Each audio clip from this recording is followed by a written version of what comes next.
आप पूरे जीवन पर्यंत जो भी कर्म करोगे, आपके मन में चित्त में जो भी संस्कार बनेंगे और अंतिम क्षणों में वो संस्कार जिस तरह के प्रभाव डालेंगे, वही जन्म आपका निश्चित है। मान लीजिए आप कोई बहुत बड़े योगी, ऋषि मुनि, राजर्षि कुछ भी हो, कितने भी बड़े हो, उदान आदि प्राणों पर मनन चिंतन करते हुए अगर आपकी मृत्यु होगी तो आप सीधे खींचते हुए पक्षियों की योनि में चले जाओगे। पक्षी मतलब यही उड़ने वाली चिड़िया नहीं, पक्षी मतलब जितने भी आकाशगामी जीव होते हैं। और वो आपकी सोच पर, आपके संस्कार पर डिपेंड करेगा कि पंछियों के भी किस प्रकार की योनि में जाना है। हो सकता है ऐसे ऋषि मुनियों के समाज में चले जाओ जहाँ पर लोगों को उड़ने की ही विद्या पता हो, उनके लिए सामान्य बातें हो। तो हर प्रकार से संभव है। जैसे कोई राजा महाराजा या फिर कोई भी क्षत्रिय हो, कोई भी सैनिक हो, युद्ध करते हुए मारा जाता है। अगर वो समाज के हित के लिए युद्ध कर रहा था तो वो स्वर्ग लोक में जो इंद्र तत्व होता है वो उसे लेके जाता है। स्वर्ग कहते हैं सूर्य के केंद्र आदि को, जो वायु तत्व से भी सूक्ष्म तत्व होते हैं, उनके माध्यम से वो अच्छी माता के संतानों के रूप में जन्म लेता है। बड़े बड़े ऋषि मुनियों या राजाओं के घर जन्म होता है। लेकिन अगर वही युद्ध कर रहा है लूटपाट के लिए, दूसरों का शोषण के लिए, परेशान के लिए, तो वो दूसरी योनियों में, निचले स्तर की योनियों में चला जाता है, भोग योनियों में चला जाता है। भोग योनियों में भी रेंगने वाले कीड़े वगैरह हो गए। तो ये बिल्कुल संभव है। ये जो ब्रह्मचारी कृष्ण दत्त जी थे, पूर्व जन्म में जो श्रृंगी ऋषि थे, इनको आप लोग खुद ही देख लीजिए। एक जुलाहे के घर इनका जन्म हुआ था। ये सत्य घटना है। आप कहेंगे कि इतने बड़े ऋषि थे, जुलाहे के घर क्यों आ गए जहाँ पर कोई शिक्षा नहीं थी, बाद में उन्हें नौकरी पर लगा दिया गया। ऐसा इसीलिए है, अगर आपका मोक्ष नहीं हुआ है फिर भी आप कोई बहुत महान योगी हैं और मरते समय वैसी स्थिति बन गई, तो आपका वैसे ही संस्कारों के हिसाब से जन्म होगा। सामर्थ्य सारे आपके वही रहेंगे।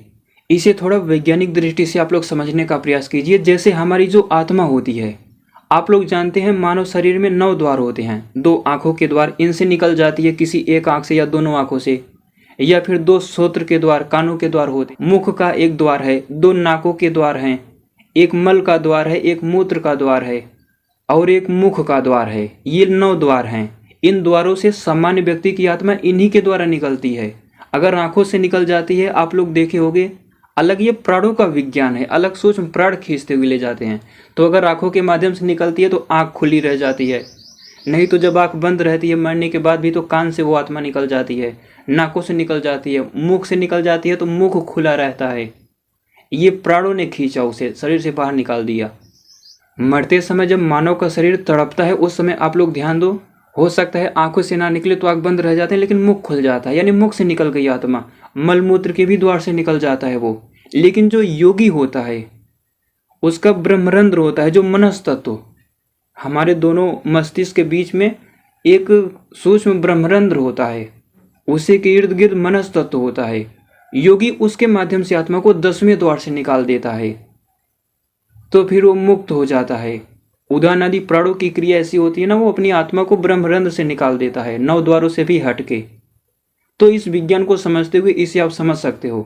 अगर उसने अपनी इच्छा से नहीं निकाला, यानी अपनी इच्छा से उसकी मृत्यु नहीं हुई, तो निश्चित रूप से किसी न किसी 9 द्वारों से ही निकलेगा। और 9 द्वारों से निकलने का मतलब उसे मनुष्य आदि योनियों में आना ही पड़ेगा।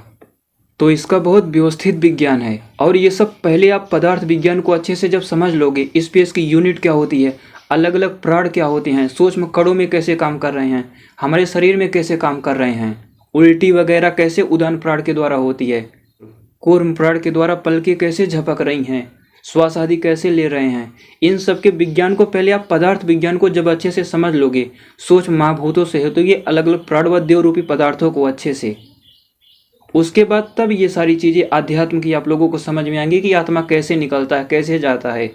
जो लोग अनेक प्रश्नों में पूछते हैं कि क्या दूसरे शरीर में जीवात्मा का प्रवेश संभव है, बिल्कुल संभव है।